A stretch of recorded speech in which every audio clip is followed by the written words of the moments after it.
wouldn't give advice to young adults to help them avoid some of the pitfalls of life. Any advice for those of us who are 40 plus who have already faltered? Look, first, Graham, this is Graham. Everybody who is 40 plus has already faltered, but I'm presuming that you mean faltered in a manner that appears to you to be above the average, right? Well, what I would really recommend is, I think that you should, if you haven't already, you should go do the future authoring program and maybe the past authoring program too, because you should figure out exactly how you faltered. Like, what exactly did you do wrong by your own analysis, right? I'm not saying, well, what social rules did you break? Although that's not a bad initial guideline. It's like, so in the self-authoring suite, there's a past authoring module, and it asks you to break your life into 7 epochs, and then to consider the emotionally significant or practically significant events within each epoch, and to detail out their emotional nature and their consequences and so on. And one of the things you might want to figure out is, well, when you say that you faltered, like, what do you mean exactly? And I mean exactly.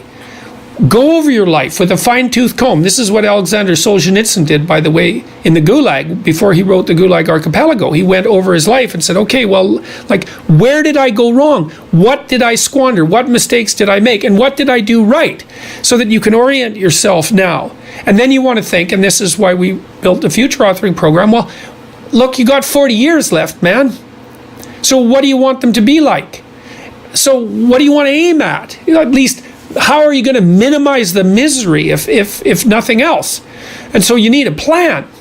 And then what you need to do is to figure out how to work day to day so that you incrementally approach that plan. So I have another chapter in this new book called Compare Yourself to Who You Were Yesterday Rather Than to Who Someone Else Is Today. That's really a useful psychological stance for someone who's 30 and over in particular. 20-year-olds can still kind of compare themselves to other 20-year-olds because all 20-year-olds in some way are the same. But 40-year-olds are really different from each other, and so are 30-year-olds for that matter. So you might think, okay, well, here's a meditative strategy for ceasing to falter. You could wake up in the morning, or you could do this at night before you go to bed, and you could think, okay, look, I want to structure my day tomorrow so that when I'm done with the day, my life is in slightly better order than it was when I woke up this morning.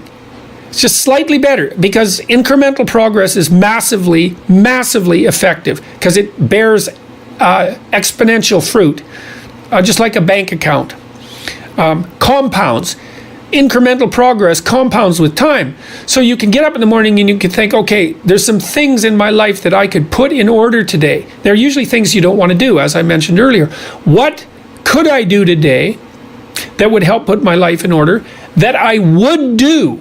And you have to ask yourself. You can't tell yourself. You have to ask yourself, what would you do? And then maybe you have to say, well, or maybe you have to say, under what conditions would I be willing to do something to put my life in further order today? What little reward would I need to give myself? And these have to be questions. You can't like take out the whip and boss yourself around, because you'll find that you're a terrible master and a worse slave.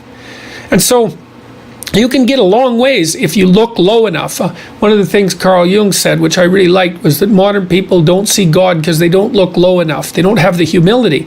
Now, you said that you have already faltered, so it sounds like you've got the humility already intact. So I would say, think about what you want. Think about what you know around you isn't set right, because you'll know. Make a list of things that around you that aren't right.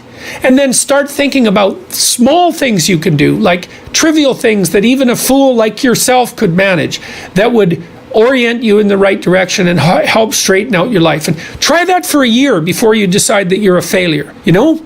Because you'll find that if you put that into practice for a year, that things will be a lot better. And like I said, you got 40 years left, so you're not done yet, man. So the other thing I would say too is, it isn't exactly that I would say forgive yourself, because, you know, that's just a cliche. But I would say that once you've decided what you've done wrong, and you've put into practice some strategies to rectify that you don't have to beat yourself any more than is necessary for you to learn, which is a good rule of thumb with regards to treating yourself and also to treating other people. So